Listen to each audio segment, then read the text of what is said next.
निकाह करने जा रहे हो मिर्जा, एक बहुत बड़ी जिम्मेदारी है, इसलिए हम तुम्हें एक सलाह देते हैं, ध्यान से सुनना। निकाह के बाद तुम्हारे घर में फिर चाहे तुम्हारी अम्मी जान हो, तुम हो, तुम्हारे बच्चे हो, तुम्हारी बेगम हो, तुम्हारी बहन, अगर तुम इनमें से किसी को भी खुश नहीं रख पाए तो तुम अपनी रियाया को खुश नहीं रख पाओगे। क्योंकि भाई बादशाहत की शुरुआत अपने ही घर से होती। क्या हुआ, तुम रो क्यों रहे हो? मिर्जा, निकाह के बाद लड़की विदा होती है, लड़के नहीं। ऐसी कोई बात नहीं है भाई जी। जो जुबान आपने हमें बचपन में दी थी, तो वादा आपको आज तक याद है। बस यही सोचकर आंखें भर आई भाई जी।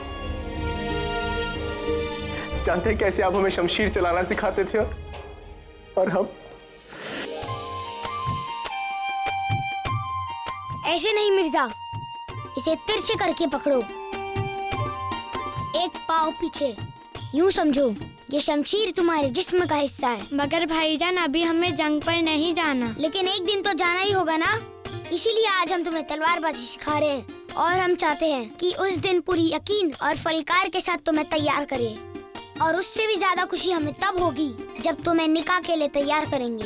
भाईजान, आप कभी जंग की बात करते हैं तो कभी निकाह की। हमारा पहले निकाह होगा या जंग, वो तो हमें भी नहीं पता। हाँ, जब तुम्हारा निकाह होगा ना, हम तुम्हें तैयार करेंगे।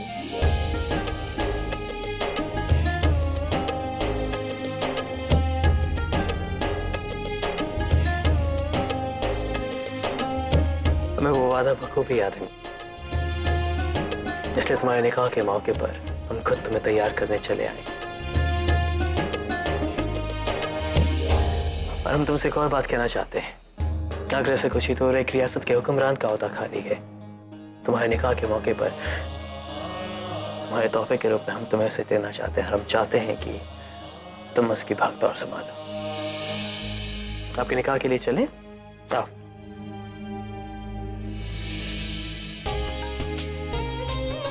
मोती, दासियों को कहकर पूजा की आवश्यक सामग्री मंगवा दो। तुम यहाँ पर रहना दादी सा के साथ, काम में उनकी सहायता करवाना। जी जी, अब बहुत उत्साहित है ना? हाँ है, क्यों ना हो। आखिर अंतिम बार अपनी बहन के साथ मंदिर जो जा रहे हैं। अंतिम बार? हाँ, अंतिम बार। विवाह के बाद तो अपनी देवरानी के साथ जाया करेंगे ना मंदिर। कान्हा की सौगन शिवानी, हम तुम्हारे लिए बहुत प्रसन्न हैं, क्योंकि तुम्हारे संबंध का आधार राजनीति या बल नहीं, प्रेम है। और प्रेम की नींव सबल होती है, कोई उसे हिला नहीं सकता। कान्हा, हम भी जो कर रहे हैं अपने प्रेम को बचाने के लिए कर रहे हैं, हमें क्षमा कर देना। जो भी मांगना है हमारे कान्हा से मांग लो, मना नहीं करेंगे। बहुत विशाल हृदय है इनका। अब नहीं जानती जीजी कि हमने कान्हा से क्या मांगा है। हमें क्षमा करना, सबके हृदय को ठेस पहुंचेगी।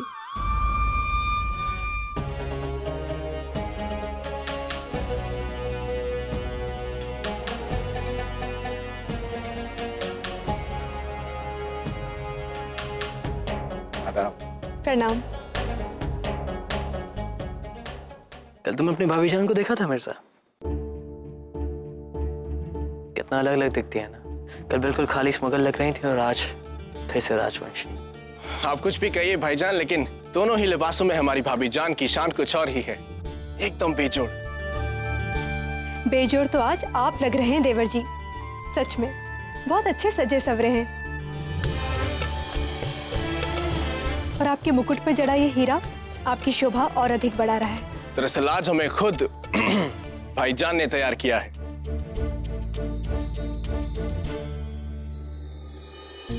शुक्रिया मिर्जा, तुमने ये बात साफ कर दी, नहीं तो आज ही तारीफ हमें सुनने को नहीं मिलती।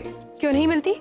जो प्रशंसा के योग्य है वो है। तो आपका कहना है कि जो तारीफ के काबिल है वो है। उस लिहाज से हम कहेंगे कि कल आप भी बेहद खूबसूरत लग रही थी मुगल लिबास में।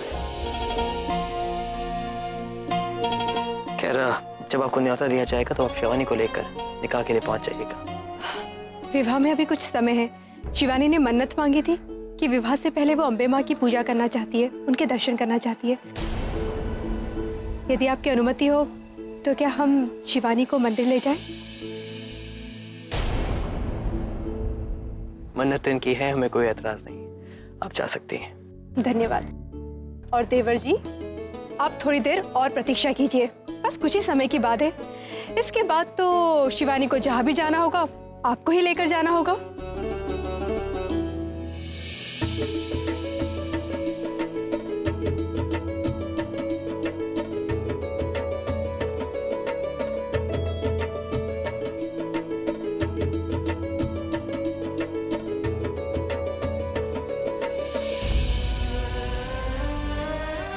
हमें क्षमा कर देना बापू साहब, कदाचित ऐसी ही विदाई लिखी थी हमारे भाग्य में।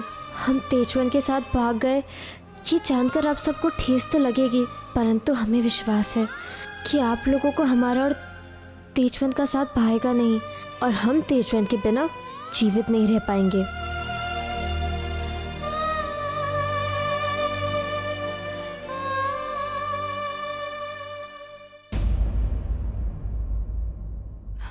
क्या बात है शिवानी, तुम्हारी आंखों में आंसू क्यों?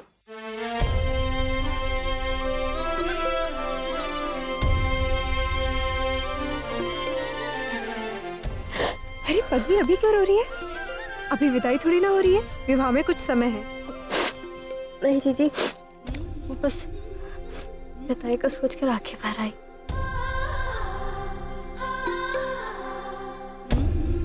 चलो अब शीघ्रता से बैठो, विवाह के लिए जल्द ही लौटना है ना।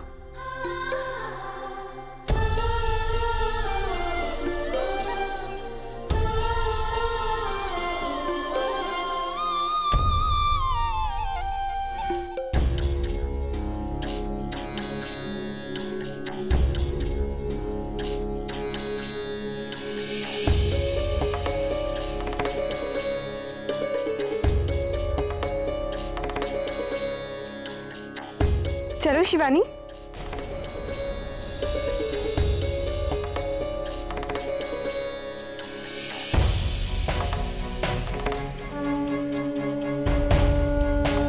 हमारे भाग्य अच्छे कि सही समय पर पहुंचे।